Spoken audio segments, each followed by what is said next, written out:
There were some bright spots in this year gone by that were often overshadowed. Our David Pogue gives 2020 a second look. 2020 will not be remembered as a big year for good news. But science and technology actually scored a few triumphs, beginning with the piece of software that made it possible for meetings, classes, relationships, and performances to carry on. Everybody look what's going on. Hey, Dad. Hi, Dave. You can't see me, though, can you? No, I can't see you. Something wrong with this start video. I'm referring, of course, to Zoom video calls. There you go. Like the one I had with my 92-year-old dad. Hello, Dave. Cleveland lawyer Dick Pogue. So, am I correct that you had never used Zoom until the lockdown began? Absolutely not. I was amazed when I first saw it. Apple, Google, and Microsoft all had their own similar video programs.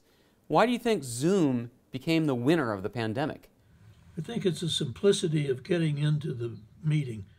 All the Zoom meetings meant fewer people flying, and all the closed offices meant fewer people driving.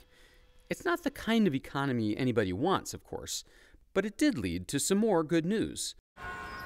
For the first time in a century, you could hear birdsong in the cities. You could see fish in the canals of Venice, and you could see blue skies in LA. At one point, global greenhouse gas emissions fell 17%, the biggest drop in human history. This was also the year that the plastic pollution problem finally got the world's attention. We've been dumping the equivalent of a truckload's worth of plastic into the ocean every minute of every day. China joined over 125 other countries that ban or tax single-use plastic or plastic bags. But you don't have to be a government to make a difference. Use your voice, go out there, do what you can. Ordinary citizen Sheila Moravati was fed up with the 40 billion plastic utensils that restaurants include with takeout orders every year that nobody uses. So if I take it out of the takeout bag and throw it in the trash, that's not single-use plastic.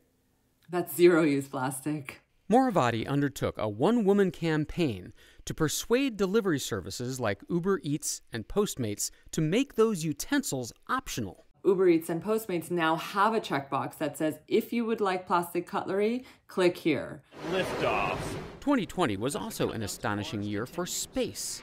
NASA launched its most advanced rover yet to Mars, landed a spacecraft on an asteroid. Dragon SpaceX, we see the view. Thank you. Looks amazing. And for the first time since the space shuttle retired in 2011, flew American astronauts to the space station on an American spacecraft made by SpaceX. Twice. Finally, 2020 ended with the best piece of news science could possibly have offered us. Vaccines for the disease that ruined the year in the first place. Bill Gruber is Pfizer's head of vaccine development. Vaccines typically take years to develop. I mean, 5, 10 years? How was it possible that this one was developed so fast? This was really born of a great deal of cooperation between academics, industry, and government to essentially recognize this as the highest priority. One key element is that as opposed to work typically being done in sequence, a great deal of work has been done in parallel.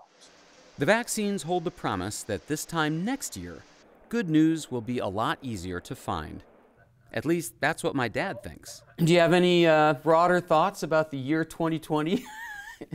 I'll be glad when 2020's gone. This was a bad year.